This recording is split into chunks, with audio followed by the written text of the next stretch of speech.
I've been in practice for 37 years, and I am a product of fantastic training in the healthcare system, and I'm very proud of that. At the same time, I've also noticed that the healthcare system does not always meet the needs of people who are compromised on many levels. I never expected my mom to die of cancer. I never expected myself to be on the streets. But when I was on the streets, I got into a gang to survive on the streets. You know, the streets are rough and I had to survive, and I got into a gang, and then from there I got into drugs. When I first met Rosanna, it was just her trying to understand the problems. And Rosanna's mastered that, and her team. They're very good with that. They have a deep understanding. I literally remember a woman being evaluated in the Brigham emergency room for chest pain who was being ruled out for a heart attack, and 2 o'clock came along and she bolted from the emergency room because they start lining up for beds at Pine Street Inn at 2:30 in the afternoon. There were all these things that I started to learn about what it was like to be homeless for women. It was a lot about safety and autonomy. They truly are afraid of seeking care other places. They've been shunned, they've been harassed, they've been humiliated.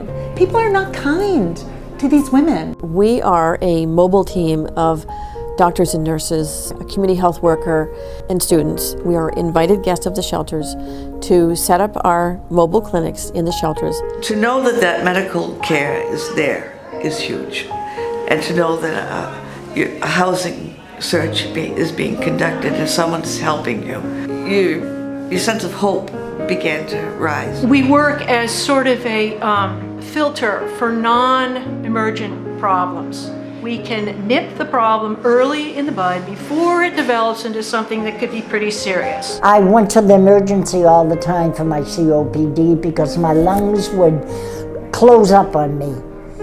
Now I don't have to, because I come here and I tell her I think it's time. And right away she gets a machine out and I get a breathing treatment. I ran away from surgery. It's terrified. Cancer surgery's no joke. Well, every time I ran away, they still took me back for more. And I finally got it done and saved my life. We give people the time and the space to build trust with us because they don't necessarily have a permanent address or a mailing address or a phone that we can reach them. Do you need some vitamins? Do you need some Band-Aids for your blister? Whatever.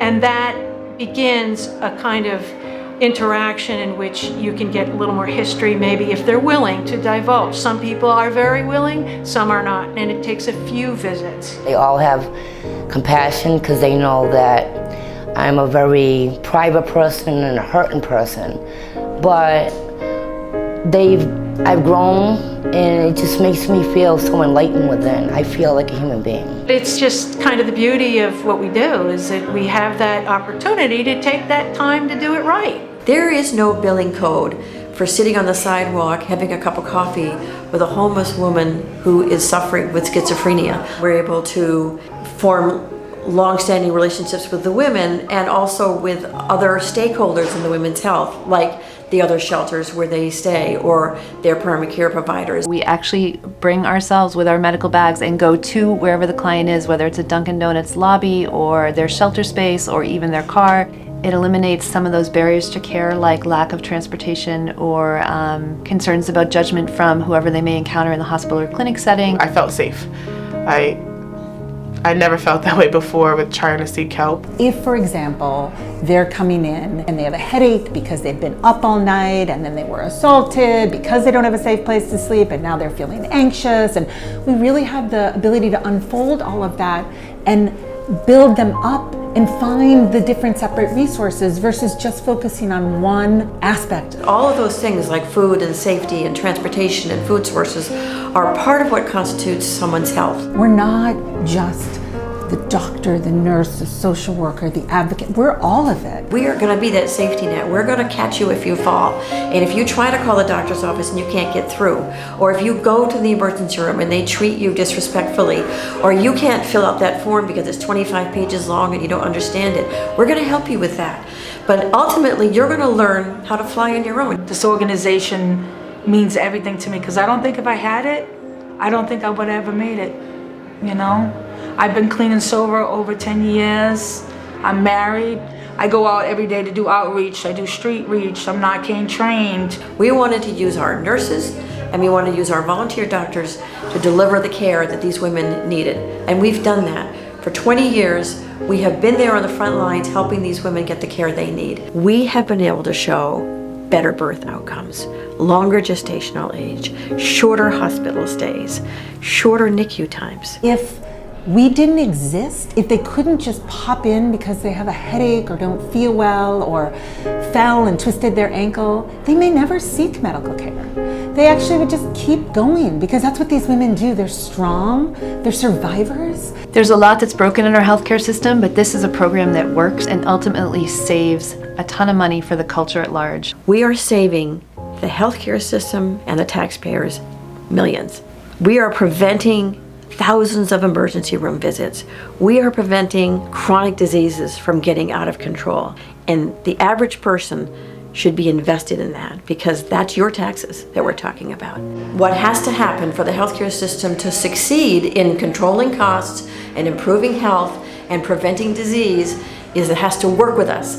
It has to be partners with us. It has to include us in the next iteration of how healthcare is delivered. To know that you can anytime you need them, they're there.